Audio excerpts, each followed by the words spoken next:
Good evening, everyone. We have a very special show today. I'm your host, Leila Karoumi, and with us today is the Ambassador of the European Union in Morocco, His Excellency Rupert Joy. Thank you so much for being here. Thank you, it's a pleasure. It is a true honor to have you here at Akhawayn University and at the University Channel Network especially. Today we hope to get your take on a few topics related to the cooperation between Morocco and the EU. So can you tell us a little bit about the current status of this cooperation and your vision to enhance it in the future? Okay, well, Morocco is one of the countries with which the European Union has had the longest relationship, which goes back many years to the 1970s. And now our cooperation has reached a really very mature stage where we work together in a huge range of different areas. Social and economic reforms, for example. We work on Moroccan health system, Moroccan education system, women's issues, education, literacy, a vast range of social and economic issues. We also work on infrastructure, renewable energies, where the EU and member states account for about 60% of investments in Moroccan renewable energy, but also a range of other areas to do with vocational training, support for employment, work with small and medium enterprises, this kind of thing. And then a third area of our cooperation work is what you might call good governance sort of areas like justice reform. We're about to launch a program to support Morocco's work on prison reform. We also work on human rights issues with civil society, very big work on migration. And we have complicated programs on regulatory harmonization, convergence réglementaire, which is essentially a very, very ambitious program that should permit Morocco to harmonize its particularly its economic rules with European rules and regulations. And that is all part of an effort to try to enable Morocco to integrate as much as possible with the European market, single market, which we think will be particularly valuable for Morocco, for Moroccan business, and for the Moroccan economy, but also, of course, of benefit to the European Union. Beyond our working cooperation, we also have a number of very strategic dossiers. For example, we have the Deep and Comprehensive Free Trade Agreement negotiations, which have been going on since 2013. Which is, I think, a really important area for Morocco. It's ambitious, complicated, difficult, but I think when we get to the end of the process, it should genuinely help Morocco's economy in a range of different ways. It will be good for Moroccan consumers. I think it will be good for attracting investment into Morocco, and I think it will be good for Moroccan exporters. And the European Union will make a particular point of accompanying that process, because any agreement of that kind will entail some winners and some losers, and it's important that we help Morocco make the transition towards that agreement. So that's another very important strategic dossier. We have a mobility partnership with Morocco, which is basically an attempt to help us maximize the positive aspects of migration and to minimize the negative aspects. So together we hope to work more closely on managing migratory flows. And there Morocco has a lot of experience, is a bit of a model for the region in the way it manages its borders, in the way it has introduced a sort of humane approach to migration, enabling migrants to integrate into Moroccan society, the Moroccan education system for migrants' kids, the Moroccan health system, and so on. And there we're working very closely with Moroccan government, supporting all those issues, health, education, employment for migrants. We also work closely on fisheries. As you know, there's been a fisheries agreement between the European Union and Morocco for many years. And a key aspect of that is environmental control. We have been very scrupulous on this because it's a matter of tremendous importance to the EU that we do not enter into fishing agreements which could damage fish stocks. So our agreement is on the basis that we only fish for species that are neither being fully exploited or overexploited. That's another area. We're increasingly working on security, which is, alas, something of growing concern to the European Union and to Morocco, and where I think Morocco has a lot to offer because of the sensible policies that it has pursued over many years. And there are probably a range of other things that I've forgotten to say. You gave us great examples of the projects that you're working on with Morocco within this collaboration. And the climate change is a big concern nowadays. So what are some of the policies that the EU has tried to put in place in order to deal with this issue? Well, I think, and this is one area where the European Union has been a real leader internationally, and not just recently, but for many years. Europe has, by some distance, I think, the most ambitious goals on reducing emissions. Ambitious goals by 2020, and by 2020, I think we're going to reduce emissions by 30%, by 2030 by 40%, if I've got it right. Those are based on, by comparison with 1990 figures. These are pretty ambitious, but I think the important thing that Morocco has been able, that the European Union has been able to show in recent years, is that cutting emissions does not have to be at the expense of growth, of economic growth. The European Union has grown by 40, if I get my statistics right, by 44%, I think, since 1990. And at the same time, we've reduced our emissions by 18%. So I think this is important because it shows that it's not a sort of either or. It's actually possible to have sustainable growth that will not damage the planet and will not worsen climate change. Morocco is a very good partner in this respect, has been for many years, but at a time when we're trying to arrive at an international agreement, which is difficult to achieve, for reasons that are obvious. Developing countries feel that they shouldn't be held responsible for pollution that they do not feel was something that they've produced. There's a lot of divisions internationally. It's proved very hard, as you know, to get a climate agreement for many years, and it's really important we come away from one in Paris. And Morocco has played and is continuing to play a very useful bridging role in building bridges between the European Union and developing countries, and has been really a model partner in this respect. And of course it's important also for us to work with Morocco because Morocco will be hosting the next conference at the end of 2016. These are enormous events. The one in Paris will have 40,000 people. 40,000 people.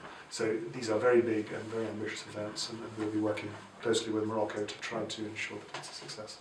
Mr. Ambassador, you mentioned earlier the migration crisis. So what are some of the steps and procedures that Morocco and the EU are working on in order to solve this issue? Well, Morocco, thanks to the very sensible work that it's done over the years, working closely with the Spanish authorities and introducing a humane migration policy in 2013, is, to a considerable extent, I'd say it's kind of ahead of the game, and most of the migration flows that are coming into Europe at the moment are either coming through what they call the central Mediterranean route, which is essentially from Libya across to Italy, or through the eastern route, through the eastern Balkans from Turkey, from Syria via Turkey. So, to some extent, Morocco is a little bit, protected from the main brunt of migration flows at the moment. Where Morocco, I think, is very useful as a kind of model, and where we have a lot of scope to work together, is that it is introducing very sensible policies in terms of integrating migrants into Moroccan society, which is essentially to say, there are sort of three types of migrants that come, illegal migrants that come into Morocco. There are those that are absolutely determined to get to Europe, and we have to work, we have to do what we can for those people. There will always be some people who are determined. There are those who actually would quite like to stay in Morocco and be integrated into Moroccan society. And Morocco is doing that progressively. And there are those who actually, on consideration, would rather go back to their own countries. And there we have to work with Morocco to encourage the returns to those countries. You know, it's such a complicated phenomenon, migration. There's no easy solution to it.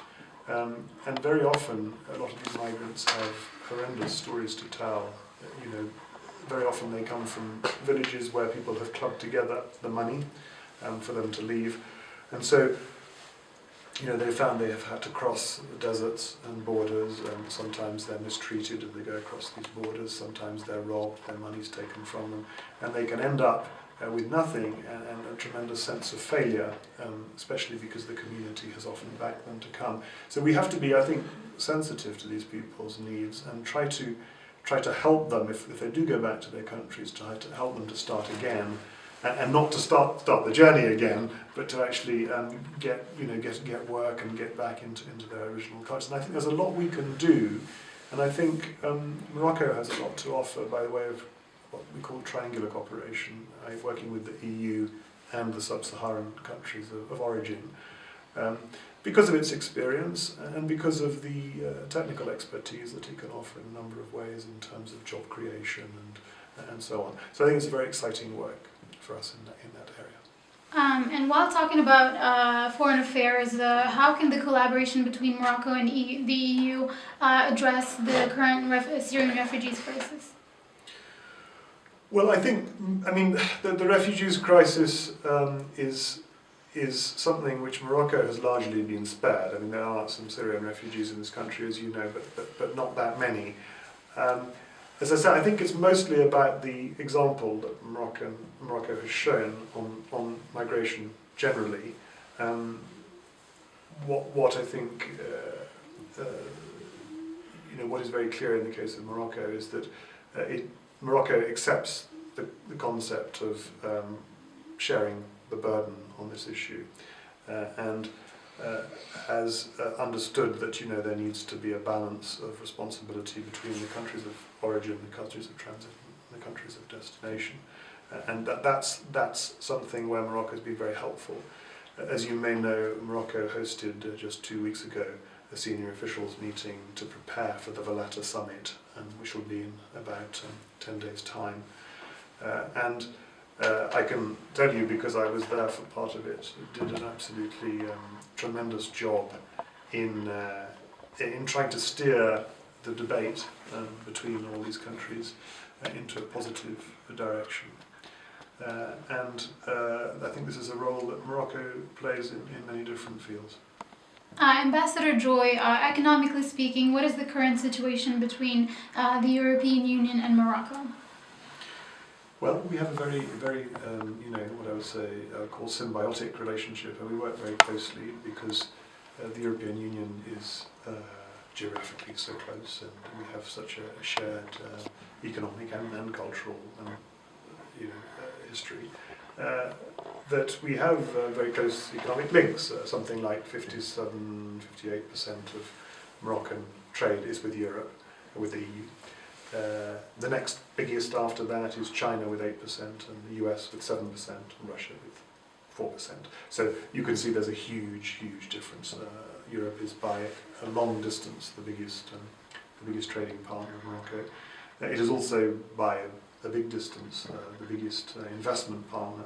I can't give you exact statistics, but it's it's by a long distance the biggest investor in Morocco. So the bases are very solid. We have a lot of exchanges in industrial products, agricultural products, fisheries products, and so on.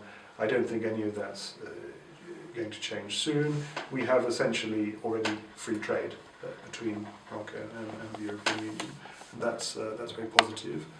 I think the key now for us is to be more ambitious. It's to, as I said at the beginning, I think to work together to make progress on the deeper comprehensive free trade agreement, which is to go beyond free trade and to try to reduce all the non-tariff barriers that exist, which can be obstacles to exporters on both sides. And I think we need to negotiate this in an intelligent way that helps Morocco in areas where it is going to find adaptation to this new trade agreement difficult, and do it progressively as we have in the past. But I'm absolutely convinced that this is something that is good for consumers, is good for businessmen, and is good for investors. And I think it's the future. If you look at the world today, the European Union is negotiating these kind of agreements with the United States, with Japan, and we've already signed with Japan, I think, with Canada. We're beginning to engage with China, and we're going to sign agreements with Australia and New Zealand, Vietnam. The whole range of these agreements that are in the pipeline. India is a country we hope to begin negotiations with soon. So I think this is the way of the world at the moment. Morocco is itself quite a small economy, but it's important to the European Union, particularly because its stability is important to us, and because Morocco is often a pioneer in these things. And if Morocco is able and willing to sign an agreement with the European Union, I think that could become a model for others to follow in the region. And we believe that it will help to develop the region's economy. And on an educational level, are there some programs that are being established to reinforce the ties between the European Union and Morocco? Yes, we have a program called Erasmus Plus, which is a program that enables student mobility by students and researchers and academics. It has existed for a number of years, and it enables several hundred people to go to Europe and study in European universities. I would love to see this develop further, because I think it's incredibly important for the future of our partnership. And I believe that one of the new things that will come out of the revision of the European neighbourhood policy, which has been happening all this year and which will come to an end on the 18th of November, will be a much more of an accent on youth exchanges and including educational mobility. I think this is extremely important, and I think it's one of the things that has to be a real priority of our relationship. Concerning political issues now, to what extent does the EU support the self-determination proposal that Morocco has come forth with when it comes to the Moroccan Sahara? Well, the European Union supports the UN position on the Western Sahara issue, which is that we support the UN's efforts to arrive at a durable and just solution to this dispute, which has gone on for too long. My view is that anything that can make a constructive contribution to that is to be welcomed. Last but not least, Mr. Ambassador, how can students, EUI students especially, interact with members of the EU Council here in Morocco? Well, I think we would always welcome visits by Akhawayn students. I've known this university for quite a few years now. I think I first came here about 15 years ago. I visited it many times when Mr.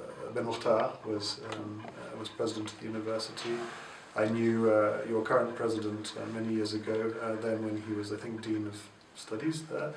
And it's a pleasure to come back and find that he's now president, and so I've visited 2 or 3 times now that I'm here as European ambassador. And really, I have a tremendous admiration for this university, and it's lovely to see it, the way it's developed in recent years, and really solidifying as a sort of university with a real sense of vitality and student life. It's lovely to see this, by the way. So essentially, we're always open to visits from Akhawayn, as we are to visits from students of other universities. Needs to move with the times, and thanks to Safa Kadiwi and Nadia Dupuy and our other team in the communication, section of the delegation. We've got, I think, much better in recent years at using modern tools of communication. So we have a number of Twitter accounts and Facebook accounts and so on. And we're very keen to have you and your students interact with us through social media as much as possible. And I shall certainly be following you, and I hope that you'll follow me. Absolutely. Well, Your Excellency, we've come to the end of our interview. Is there anything else you'd like to add? Well, no, I think just apart from the fact that I love your university, it's a great place. It's always a pleasure to come up here and from sort of, the big city into this beautiful place. And I think you're all extremely lucky to be at such a wonderful university. And I wish you all the best of luck with your studies. Thank you so much, Mr. Ambassador. Thank you for answering all of our questions. It's been a true honor to have you here on the show and at Akhawayn University. Pleasure is mine. Thank you very much.